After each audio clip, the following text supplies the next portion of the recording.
السلام علیکم ناظرین، آپ لوگ کئی روز سے دیکھ رہے ہوں گے کہ حضور صلی اللہ علیہ وسلم کی شان میں گستاخی کی گئی، جس کے بارے میں بہت سے لوگوں نے اپنے طور پر کارروائیاں کی ہیں۔ ہمارا چینل جو ہے وہ سیرت مصطفیٰ صلی اللہ علیہ وسلم کے نام سے ہے، لہٰذا ہم لوگ پیچھے کیوں رہیں، کیونکہ پیارے آقا محمد عربی صلی اللہ علیہ وسلم کی شان میں گستاخی کرنا یہ چھوٹی موٹی بات نہیں ہے، اور اگر ہم اس پر کچھ نہ کہیں تو یہ ہمارے ایمان کی کمزوری ہے، اور کچھ نہ کرے تو یہ ہماری بزدلی ہے۔ لہذا معزز ناظرین، آج میں کچھ ایسا مضمون آپ لوگوں کے سامنے پیش کر رہا ہوں جو مجھ کو کئی دنوں سے میرے سامنے سے گزر رہا تھا، اور وہ مضمون مجھ کو بہت اچھا لگ رہا تھا، اس لیے میں نے مناسب سمجھا کہ اس مضمون کو میں آپ لوگوں کے سامنے پیش کر دوں تاکہ آپ لوگ بھی اس سے فائدہ اٹھا سکیں، اور بہت سارے بھائی پڑھے لکھے بھی نہیں ہوتے تاکہ ان سب کو بھی اس بارے میں علم ہو سکے۔ حضور صلی اللہ علیہ وسلم کے نکاح پر بہت ساروں نے اشکال اٹھائے ہیں، اور ان کے امت کے علماء نے بہت ہر طریقے سے جواب دیے ہیں۔ حضور نبی کریم صلی اللہ علیہ وسلم نے متعدد نکاح کیوں کیے ہیں، اس کے بارے میں ایک پروفیسر صاحب لکھتے ہیں کہ کافی عرصے کی بات ہے کہ جب میں لیاقت میڈیکل کالج میں سروس کر رہا تھا تو وہاں لڑکوں نے سیرت النبی صلی اللہ علیہ وسلم پر کانفرنس منعقد کرائی اور تمام اساتذہ کرام کو مدعو کیا۔ چنانچہ میں نے ڈاکٹر عنایت اللہ جو کہ ہڈی جوڑ کے ماہر تھے، ان کے ساتھ اس کانفرنس میں شرکت کی۔ اس نشست میں اسلامیات کے ایک مقرر نے حضور اقدس صلی اللہ علیہ وسلم کی پرائیویٹ زندگی پر مفصل بیان کیا، یعنی تفصیل سے گفتگو کی، اور آپ کی ایک ایک شادی کی تفصیل بتائی کہ یہ شادی کیوں کی اور اس سے امت کو کیا فائدہ ہوا۔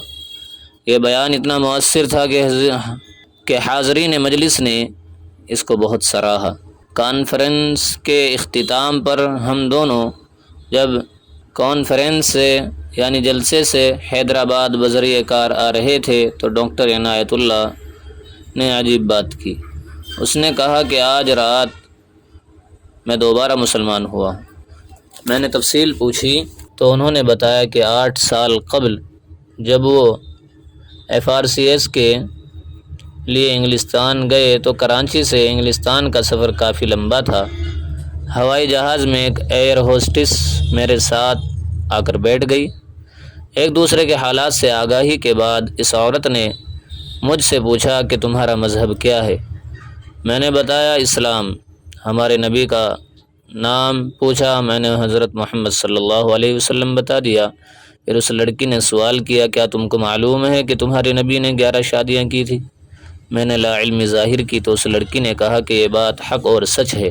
اس کے بعد اس لڑکی نے حضور صلی اللہ علیہ وسلم کے بارے میں معاذ اللہ نفسانی خواہشات کے غلبے کے علاوہ 2-3 دیگر الزامات لگائے، جن کو سننے کے بعد میرے دل میں نعوذ باللہ حضور صلی اللہ علیہ وسلم کے بارے میں نفرت پیدا ہو گئی۔ استغفر اللہ استغفر اللہ۔ اور جب میں لندن کے ہوائی اڈے پر اترا تو میں مسلمان نہیں تھا۔ لندن میں قیام کے دوران میں کسی مسلمان کو نہیں ملتا تھا، حتیٰ کہ عید کی نماز تک میں نے ترک کر دی۔ اتوار کو میں گرجوں میں جاتا اور وہاں کے مسلمان مجھے عیسائی کہتے تھے۔ جب میں 8 سال بعد واپس پاکستان آیا تو ہڈی جوڑ کا ماہر بن کر لیاقت میڈیکل کالج میں کام شروع کیا۔ یہاں بھی میری وہی عادت رہی۔ آج رات اس مقرر کا بیان سن کر میرا دل صاف اور بے داغ ہو گیا، اور میں نے پھر سے کلمہ پڑھا ہے۔ غور کیجئے کہ ایک عورت کے چند کلمات نے مسلمان کو کتنا گمراہ کیا، اور اگر آج ڈاکٹر عنایت اللہ یہ بیان نہ سنتا تو پتہ نہیں میرا کیا بنتا۔ اس کی وجہ ہم مسلمانوں کی کم علمی ہے۔ ہم حضور صلی اللہ علیہ وسلم کی زندگی کے متعلق نہ پڑھتے ہیں اور نہ جاننے کی کوشش کرتے ہیں، اور جب ہم کو علم نہیں تو پھر نپور جیسی خبیث عورتیں بھی ہمارے حضور پر ٹپنی کر دیا کرتی ہیں۔ وہ سوچتی ہے کہ کوئی ہمیں جواب دینے والا نہیں ہے۔ کئی میٹنگز میں جب کوئی ایسی بات کرتا ہے تو مسلمان کوئی جواب نہیں دیتے، ٹال دیتے ہیں، جس سے اعتراض کرنے والوں کے حوصلے بلند ہو جاتے ہیں۔ اس لیے بہت اہم ہے کہ ہم اس موضوع کا مطالعہ کریں اور موقع پر حقیقت لوگوں کو بتا دیں۔ اس بات کا احساس مجھے ایک دوست ڈاکٹر نے دلایا۔ لوگوں نے حضور صلی اللہ علیہ وسلم کی عزت اور ناموس کی خاطر جانیں قربان کی ہیں۔ کیا ہمارے پاس اتنا وقت نہیں کہ ہم اس موضوع کے چیدہ نکات کو یاد کر لیں؟ جو عمدہ نکات ہیں ان کو یاد کر لیں اور موقع پر لوگوں کو بتاتے رہیں۔ اس بات کا احساس مجھے ایک دوست ڈاکٹر نے دلایا جو انگلستان میں ہوتے ہیں اور یہاں ایک جماعت کے ساتھ آئے تھے۔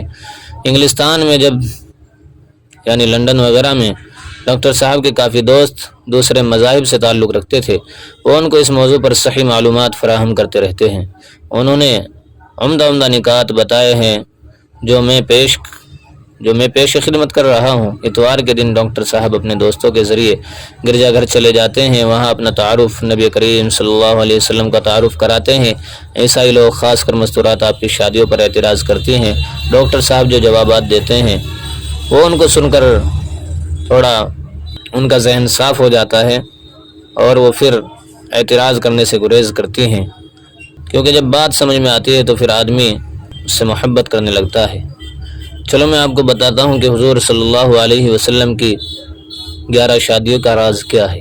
نمبر 1 پر میرے پیارے نبی صلی اللہ علیہ وسلم نے عالم شباب میں یعنی فل جوانی میں 25 سال کی عمر میں ایک سن رسیدہ بیوہ خاتون حضرت خدیجہ رضی اللہ عنہا سے شادی کی۔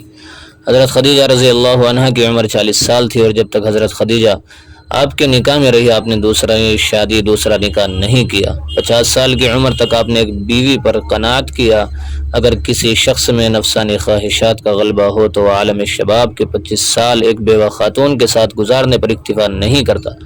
حضرت خدیجہ رضی اللہ عنہا کی وفات کے بعد مختلف وجوہات کی بنا پر آپ نے نکاح کیے۔ پھر اسی مجمع سے ڈاکٹر صاحب نے سوال کیا، بہت اچھا سوال پوچھا کہ یہاں بہت سے نوجوان بیٹھے ہیں، آپ میں سے کون جوان ہے جو 40 سال کی بیوہ سے شادی کرے گا؟ سب خاموش رہے، کسی کے پاس کوئی جواب نہیں تھا۔ ڈاکٹر صاحب نے ان کو بتایا کہ نبی کریم صلی اللہ علیہ وسلم نے یہ کیا ہے۔ پھر ڈاکٹر صاحب نے سب کو بتایا کہ جو 11 شادیاں آپ نے کی ہیں سوائے ایک کے باقی سب بیوہ عورتوں سے کی۔ یہ سن کر سب حیران ہوئے۔ پھر مجمع کو بتایا کہ جنگ احد میں 70 صحابہ رضی اللہ عنہم شہید ہوئے، نصف سے زیادہ گھرانے بے آسرا ہو گئے، عورتیں بیوہ ہو گئی اور یتیموں کا سہارا نہ رہا۔ اس مسئلے کو حل کرنے کے لیے نبی کریم صلی اللہ علیہ وسلم نے اپنے صحابہ رضی اللہ عنہم کو بیوہ عورتوں سے شادی کرنے کو کہا۔ لوگوں کو ترغیب دینے کے لیے آپ صلی اللہ علیہ وسلم نے حضرت سودا، حضرت ام سلمہ، حضرت زینب بنت خزیمہ رضی اللہ تعالی عنہن سے مختلف اوقات میں نکاح کیے۔ آپ کو دیکھا دیکھی صحابہ کرام رضوان اللہ تعالی علیہم اجمعین نے بیوہ عورتوں سے شادیاں کی، جس کی وجہ سے بے آسرا خواتین کے گھر آباد ہو گئے۔ 5ویں وجہ بتلاتا ہوں۔ عربوں میں کثرت ازواج کا رواج تھا، دوسری شادی کے ذریعے قبائل کو قریب لانا اور اسلام کے فروغ کا مقصد آپ صلی اللہ علیہ وسلم کے پیش نظر تھا۔ ڈاکٹر صاحب نے بتایا کہ عربوں میں دستور تھا کہ جو شخص ان کا داماد بن جاتا ان کے خلاف جنگ کرنا اپنی عزت کے خلاف سمجھتے۔ ابو سفیان رضی اللہ تعالیٰ عنہ اسلام لانے سے پہلے حضور کے شدید ترین مخالف تھے، مگر جب ان کی بیٹی ام حبیبہ رضی اللہ عنہا سے حضور صلی اللہ علیہ وسلم کا نکاح ہوا تو یہ دشمنی کم ہو گئی۔ ہوا یہ کہ ام حبیبہ رضی اللہ عنہا شروع میں مسلمان ہو کر اپنے مسلمان شوہر کے ساتھ حبشہ ہجرت کر گئی، وہاں ان کا خامد نصرانی ہو گیا۔ حضرت ام حبیبہ رضی اللہ عنہا نے اس سے علیحدگی اختیار کی اور بہت مشکلات سے گھر پہنچی۔ حضور نے ان کی دل جوئی فرمائی اور بادشاہ حبشہ کے ذریعے سے ان سے نکاح کیا۔ 6ٹھی عورت حضرت جویریہ رضی اللہ تعالی عنہا ہیں۔ ان کے والد قبیلہ مستلق کے سردار تھے۔ یہ قبیلہ مکہ مکرمہ میں اور مدینہ منورہ کے درمیان رہتا تھا۔ حضور نے اس قبیلے سے جہاد کیا، ان کا سردار مارا گیا۔ حضرت جویریہ رضی اللہ عنہا قید ہو کر ایک صحابی رضی اللہ تعالی عنہ کے حصے میں آئی۔ صحابہ کرام رضوان اللہ تعالی علیہم اجمعین نے مشورہ کر کے سردار کی بیٹی کا نکاح حضور سے کر دیا اور اس نکاح کی برکت سے اس قبیلے کے 100 گھرانے آزاد ہوئے اور سب مسلمان ہو گئے۔ سبحان اللہ۔ 7ویں حضرت صفیہ رضی اللہ عنہا ہیں جو کہ یہودی سردار کی بیٹی تھی۔ خیبر کی لڑائی میں یہودی سردار جو ہے وہ بھی شہید کر دیے گئے۔ ان کی بیٹی حضرت صفیہ رضی اللہ عنہا قید ہو کر ایک صحابی کے حصے میں آئی۔ صحابہ رضی اللہ تعالیٰ عنہ نے ان صحابی کو راضی کر کے اس لڑکی کا نکاح حضور سے کرا دیا۔ اسی طرح حضرت میمونہ رضی اللہ عنہا سے نکاح کی وجہ سے نجد کے علاقے میں اسلام پھیلا۔ ان شادیوں کا مقصد یہ بھی تھا کہ لوگ حضور کے قریب آ سکیں، اخلاق نبی کا مشاہدہ کر سکیں تاکہ انہیں راہ ہدایت نصیب ہو جائے۔ 9ویں عورت حضرت ماریہ رضی اللہ عنہا ہیں۔ ان سے نکاح بھی اسی سلسلے کی کڑی تھا۔ آپ پہلے مسیحی تھی، حضرت ماریہ قبطیہ رضی اللہ تعالیٰ عنہ پہلے مسیحی تھی، ان کا تعلق ایک شاہی خاندان سے تھا۔ ان کو بازنطینی بادشاہ شاہ مقوقس نے بطور ہدیہ کے آپ کی خدمت اقدس میں بھیجا تھا۔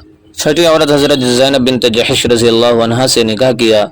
اس نکاح کی وجہ یہ تھی کہ متبنہ کی رسم توڑنے کے لیے حضور نے ایک نکاح کیا۔ حضرت زید رضی اللہ تعالیٰ عنہ کو حضور کے متبنہ یعنی مبولے بیٹے کہلائے تھے، ان کا نکاح حضرت زینب بنت جحش رضی اللہ عنہ سے ہوا۔ مناسبت نہ ہونے کی بنا پر حضرت زید نے انہیں طلاق دے دی تو حضور نے نکاح کر لیا اور ثابت کر دیا کہ متبنہ ہرگز حقیقی بیٹے کے تحت نہیں آتا۔ تو ان 10 عورتوں کی وجہ سمجھ میں آ گئی ہے۔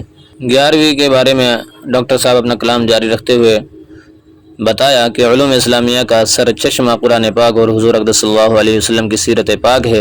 آپ کی سیرت پاک کا ہر ایک پہلو محفوظ کرنے کے لیے مردوں میں خاص کر اصحاب صفہ رضی اللہ عنہم نے بڑھ چڑھ کر حصہ لیا۔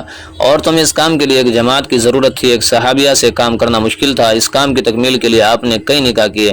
انہی نکاح کے ذیل میں ایک حضرت عائشہ رضی اللہ عنہ کا نکاح بھی آتا ہے۔ آپ نے حکم ازواج مطہرات رضی اللہ تعالیٰ عنہن کو ارشاد فرمایا تھا کہ ہر اس بات کو نوٹ کریں جو رات کے اندھیرے میں دیکھیں۔ حضرت عائشہ رضی اللہ تعالیٰ عنہ جو بہت ذہین، فتین اور بہت علم والی، بہت سمجھدار سمجھی جاتی تھی، حضور نے نسوانی احکام اور مسائل کے متعلق آپ کو خاص طور پر تعلیم دی۔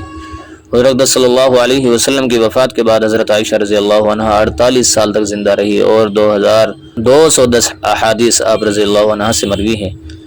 صحابہ رضی اللہ عنہ فرماتے ہیں کہ جب کسی مسئلے میں شک ہوتا تو حضرت عائشہ رضی اللہ عنہ کو اس کا علم ہوتا۔